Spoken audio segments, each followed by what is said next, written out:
zokuvakasha kuthathwa njengohlobo oluphambili lwemfundo ngoba kuphoqa abantu ukuba baphume ey'ndaweni zabo zokunethezeka, kukhuthaze ukukhula komuntu siqu, ukuguquguquka nokuqwashisa ngamasiko. Iy'nkundla zokuxhumana mbukeli sezikwenzeka lula lokhu ngokuthi abantu bakwazi ukutshengisa abanye iy'ndawo abangayivakashela. Bheka nje mbukeli, ezinye zivula ngisho amathuba amabhizinisi. Inkinga-ke mbukeli iqala uma abanye sebevula iy'nkampani mbumbulu ey'thembisa abantu ukuthi abasebenzisa zona ukuya ey'ndaweni zokuvakasha ziheha abantu futhi ngamanani aphansi, nokuthi ungakhokha kusukela kuqala unyaka kuze kusondele isikhathi sakho sokuhamba. Mbukeli-ke uqinisekisa kanjani ukuthi akuwona amaqola lawa? Uma usuqoliwe futhi kuphi lapho ungathola khona usizo? Eminye yemibuzo esizobe siyidingida namhlanje ohlelweni asekubingelele mbukeli sikwamukele ku-Asikhulume Let's Talk ehlelweni nobongiwe uMakhumalo wakwaZwane. Khumbula-ke mbukeli ukuthi ungaba yingxenye lolu hlelo, sishayele ucingo sizwe umbuzo noma umbono wakho. Inombolo zethu 011-714-0677 noma 0678. Setholakala futhi ey'nkundleni zokuxhumana ku-X SABC izindaba, ku-Facebook ikhasi lethu-ke mbukeli u-SABC izindaba. Kuze kube lula-ke mbukeli sebenzisa #Asikhulume, #TravelScams, #SABC News. Asikhulume.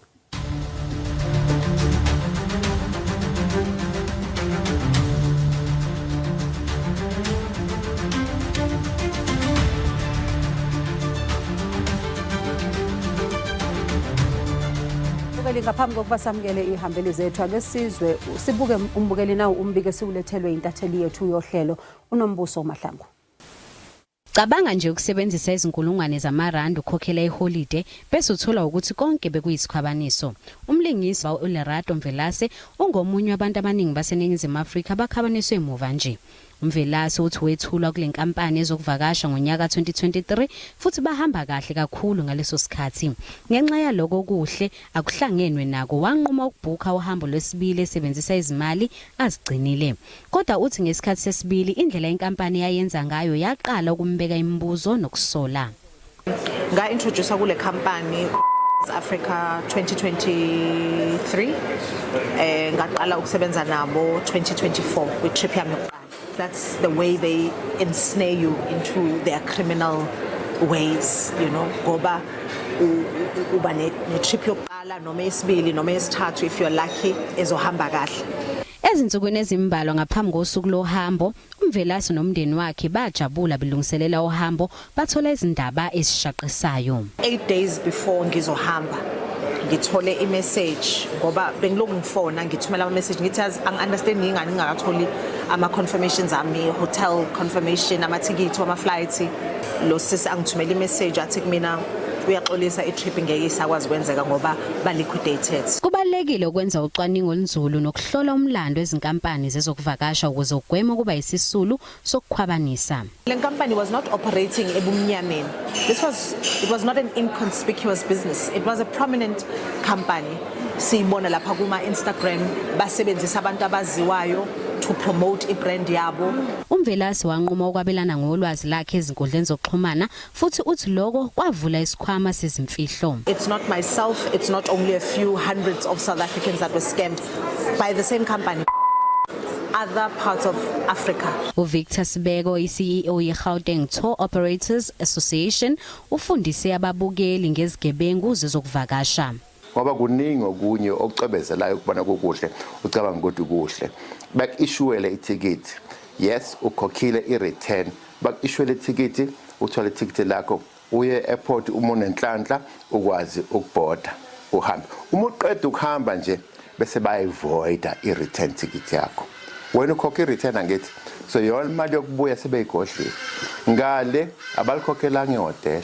uShame Gambura umsunguli weCanvas Travel and Tours uthi kuyimpoqo ukuthi izinkampani zizokuvakasha zinika amakhasimende azo yonke imibhalo efanele. Most world travel people they look after for this, they need to have your accreditation. You need to send them the accreditation. But if people don't ask, you normally send them when we do a quotation, you send them the accreditation, then they can do the diligence search. Siphinde saxoxa nabanye baseningizimu Afrika bake baba izisulu zezinye izinhlobo zokukhwabanisa. Even if when I'm looking for a job online, sometimes I get skeptical of thinking like, yo, kuyafana mus labantu lao, it's just a scam, everything's just a scam, feels like a scam, you know. I want them to know that they will be caught. They will pay me my money back. Njengoba unyaka uqala kubalekile ukwenza uphenyo olugcwele kakhulukazi uma uthenga ubhuka imicimbi uhambo noma izinsiza zokunethezeka ku-internet. Mbukele samkele ihambeli zethu Prudence Muyilwa oyi-Head of Complaints and Investigations ehhovisi elilwela amalungelo abathengi i-National Consumer Commission kanye no-Michael Nkosi Deputy Director at the Department of Tourism, Visitor Service and Complaints Management. Anginibingelele nobabili nginamkele ohlelweni ngizoqala ngawe baba uNkosi. Asiqale ngokuthi usaqeda ukumuzwa khona manje usisi uLerato ekhala ngokwenzekile kuyena. Ngiyazibuza ukuthi kuvame kangakanani ukuthi sibone abantu beqolwa ngalendlela.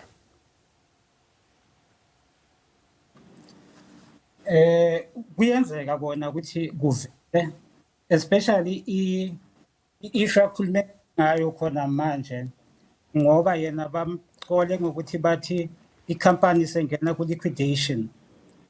Kuyenzeka uthole ukuthi iqiniso i-company ingena ku liquidation kuke kwenzeka ngesikhathi se-COVID-19. Kodwa siyakhona ukuphenyisisa kahle sithole ukuthi nangempela i-company iku-liquidation la. Uma ngabe i-company ayikho ku-liquidation, umuntu wenza imizamo nje yokuthi athathe imali yabantu. Nako lokho still siyakhona ukuthola ukuthi cha akulona iqiniso. Okay. Ngicabanga ukuthi ekumele in this case kumele ukuthi si find out ukuthi iqiniso noma akulona iqiniso na. So babunkosi kusho ukuthi singakunikeza all the details zikasisi and you check this particular company ukuthi ubone ukuthi mhlambi indaba ye liquidation njengoba bekhuluma iqiniso noma kulona iqiniso singakwazi ukuthi sikunikeze lokho makuphela uhlelo. Yebo. Okay, so kwenze njalo baba. Prudence, let me bring you into this conversation. Lona lidila ka di complaints most of the time and umuntu mayebhekile kwesinye isikhathi uyake uzwa abantu bekhalaza ngokuthi uqoliwe imali akazi ukuthi enze njani. As the consumer the National Consumer Commission ningena kuphi umuntu mhlambe onjengosisi Lerato mangabe eselahlekelwe imali ningena kuphi? Good evening to your viewers. Yes, National Consumer Commission yakena motsone ditaba tsa di scam, and it's very unfortunate for people will now stop trusting the online platforms that are meant to make life easier for them. Mara ke batla netefatsa gore the National Consumer Commission does get involved, and unfortunately with the scams, even though we are intervening from the side of making sure that we work with the police to catch the people who run the scams, consumers, unfortunately, in the main, sometimes or mostly do not get their money back. That is why it's very important to really check and make sure that you are dealing with a legitimate company. So the National Consumer Commission... Pardon me for getting in there. Kopa uri thuse because uri tshwantse motho a cheke and a bone gore go kenwa jwang. Mare ha o mamela o Lerato ba kile ba mo thusa before. Ya nong ke ba ka nako uri ba mo thuse gabedi ba etsa ntho ba etsang. So how do we do that? How do we check if before they helped us? Yeah. There are certain things that we advise consumers to do. Number one, please try to conduct due diligence. Hansi, you'll find that people who run the scams are not doing it for the first time. So things like online reviews and making sure that you maybe work with companies. And unfortunately for Lerato, the problem is he had used them before. But I think the makings of a scam is that they are in the business of running a scam. So more often than not, if you check online reviews, check the website Zabo Hello Peter, you will find that someone would have complained to say that they did not get the service. Sure. So I was also still going to get to the point of saying, on our website, the National Consumer Commission, if we have investigated a scam, we will put them on what we call, fraudulent list of people who or companies telling we've investigated them and we have found that, they're either wanting, or we've been able to work with the DPCI or the Hawks, and maybe we're still looking for the people, or we are not able to find them ourselves, and we're trying all we can to assist consumers. So, but you need to do your background check as a consumer, especially when you are doing this for the first time. I understand Koreka KCM Lerato, she was using them for the second time, but there is still a way. The National Consumer Commission has started working very closely with the police to make sure that we get to the bottom of this. All right, and for you as well, would we be able to hand over maybe her details so that you also be able to assist from that particular regard? Ngoba ngiyacabanga ukuthi abantu abanjengalaba kuyafanele ukuthi ba blacklist. Yes, we've Rebele website, email address here, scams@the.ncc.org.za. Okay. As one that is dedicated to dealing Scams just with at? scams. Scams at the ncc.org.za. So Okay. it's scams at thencc.org.za. All right, Bamnkosi, ngizocela ukuthi masibuya ezitolo, ngizocela ukuthi sikhulume nombukeli manje oyitshela ukuthi kukhona abantu abamcelayo ukuthi akafake imali yakhe ekwazi ukuthi nyanga nenyanga abeke imali ukuthi makufika mhlawumbe isikhathi samaholiday akwazi ukuthi azokwazi ukuthi athole uhambo mhlawumbe oluya noma ikuphi la afisa khona. Ngizocela ukuthi masibuye ezitolo umtshele lo mbukeli ukuthi yini okumele ayazi ukuze akwazi ukuthi imali yakhe ayivikele. Mbukeli unganyakazi khona manje siyabuya.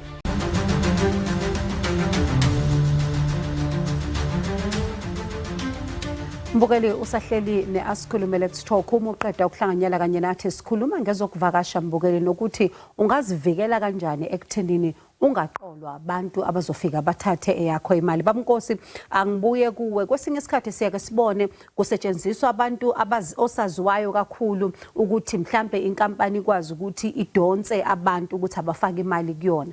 Umuntu namhlanje usibukelile ekhaya uthi yena bamtshela ukuthi akafake imali namhlanje ezokwazi ukuthi makuphela unyaka ekwazi ukuthi akwazi ukuhamba aye endaweni mhlambe yokungcebeleka. Yini into okumele ayazi nokuthi mangabe akuhambi kahle ubona kanjani ukuthi akuhambi kahle?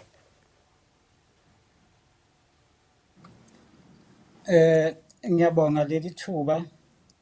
Kubalulekile ukuthi uma ngabe umuntu bathi akafake imali, into yokuqala nje akaqiniseke ukuthi le company adila ngayo is it a reputable company.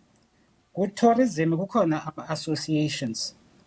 Lama associations anama member. Lama member, they are also responsible for organizing trips, tours la eMzansi Africa, even nangaphesheya. So lama member lawa ane code of conduct ekumele ukuthi bayilandele uma benza ibusiness. So even nalama associations, they are responsible for ama member wabo. Angizu ukubiza ama association ngamagama ngoba mali. But uma wenza ibusiness no company a member ye association, at least kunaloko kuqiniseka, that certainty ukuthi uma ngabe izinto zingahambi kahle you will be able to ukuthi uyitrace the company. Angeke kwenzeke nje ukuthi ilahle njengalendlela ekwenzeka ngayo kwamanye ama company. Nakho still ungathintana nama office we tourism nama office in kwama province wonke nathi national. Ukhona wathinta nje ngabo October wathi kune company afuna ukuyisebenzisa ubeya eMozambique ngeholiday. So ubecela ukuthi simcheckele ukuthi le company ngabe i-right na. Sase siadvise ukuthi ukuze nathi singaphuli amalungelo akayitshele le company ukuthi uzoshare ama details wale company nathi simcheckele ukuthi ngabe zonke izinto zilungile na. ngoba kune protection of personal information singafuni ukuphula lowo mthetho. Wabuya lo mlisa kithi wathi le company iyancaba ukuthi asinike ama-detail wakhe ithi yona ahabelani nako lokho kukodwa nje kwase kwasobala ukuthi hayibo inkukhu iyasola lo mbila wase usihlehlela emuva njalo. So singakhona ukuthi sizicheck into efana nalezi manje ubuyela kancane nje okay buyela kancane emuva ngizokubuza nje. No bengithi ukubuyela kancane nje ecasini efana neyakasisi Lerato. Ngifuna ukuxwayisa ukuthi uma kwenzeka into enjengale umuntu into yokuqala kumele ukuthi aye epolice station avule icase ngoba sikhuluma nje kukhona esebaboshiwe khona la eSouth Africa bathathe imali engango 1.9 million bebathembisa abantu ukuthi kune trip eya eThailand. Umuntu oyedwa ubebhadala 26,000 rand.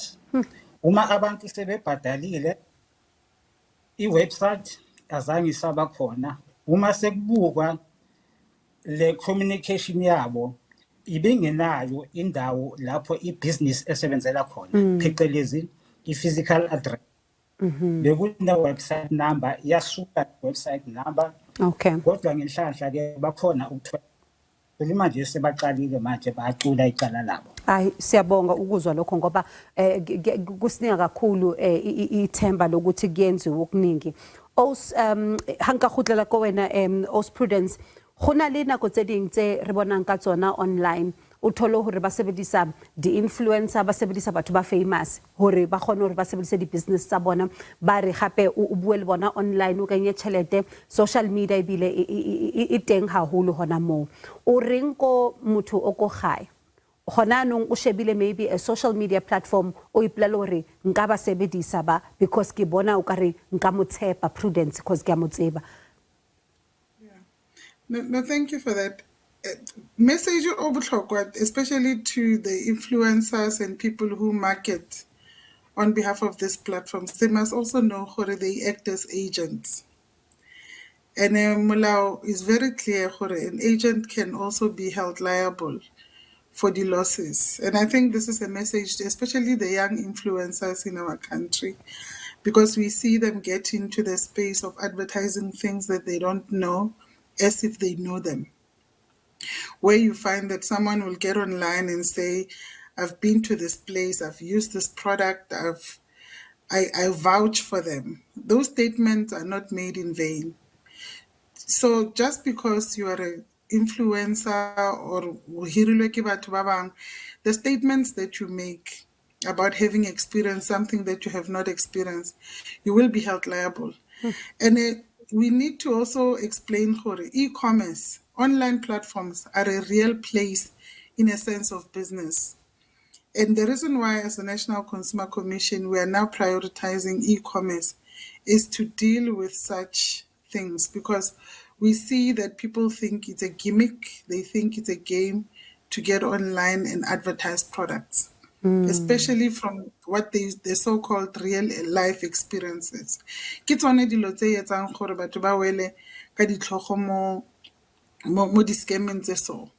So if you are being used by a scam and you're an agent and you make statements online, you are marketing, and then there are specific provisions in the Consumer Protection Act that talk to the marketing practices. It does not differentiate between an influencer and a general marketing issue. Yeah. So we need to just, teach even the young influencers and people who get online to sell things by exaggerating, by putting through certain innuendos about products and companies that are not truthful. They will be held liable.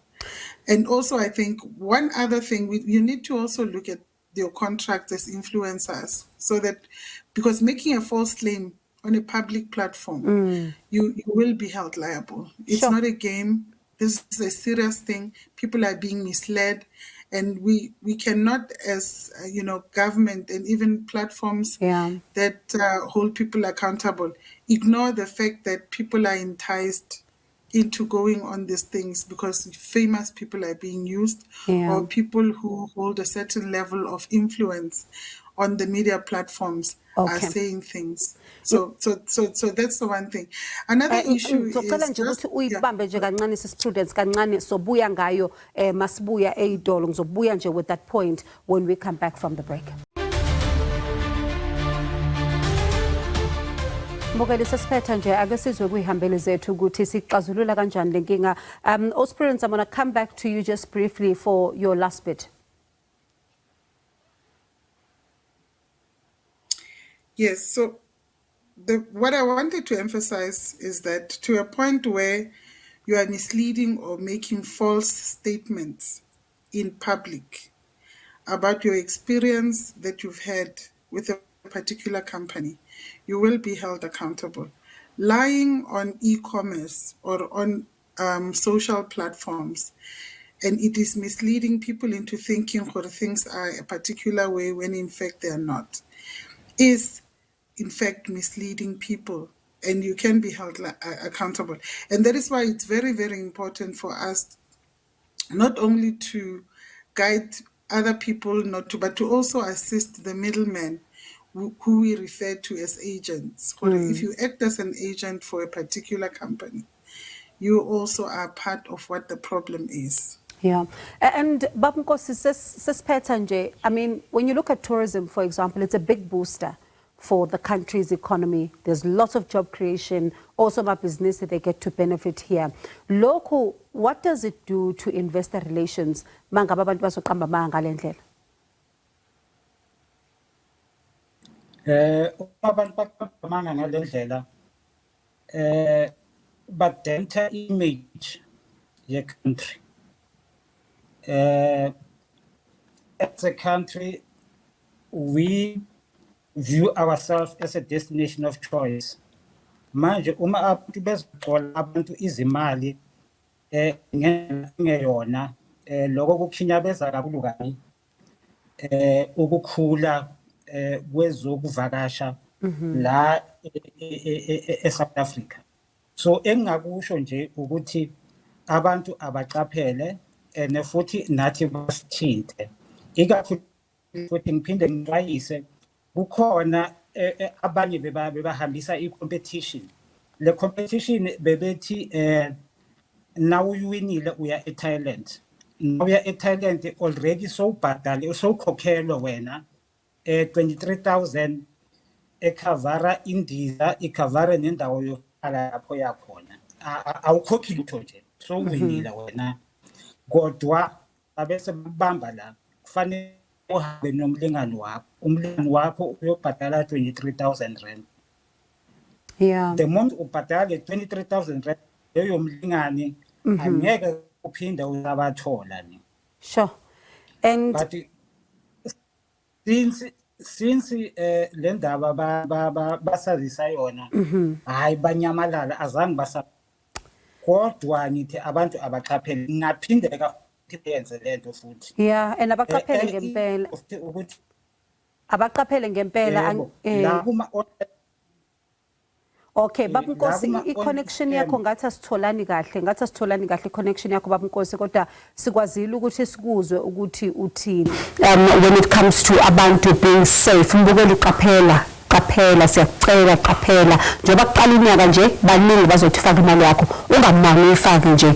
Call the National Consumer Commission, fonela mfuthi Mbukeli umnyango we-tourism la ukhona, buza Mbukeli. Do not just throw your money into things you are not careful of. Mbukeli sesifike lapho ithulina loluhlela sibonge kuyihambele zethu Prudence Mulwa, Head of Complaints and Investigations Office enwela amalungelo abathengi, that is the National Consumer Commission, kanye noMichael Nkosi, Deputy Director of the Department of Tourism, Visitor Service and Complaints Management. Nakuye Mbukeli ukuthi uhlanganele kanye nathi. Mbukeli aqabele asihlangane futhi ngokusasa.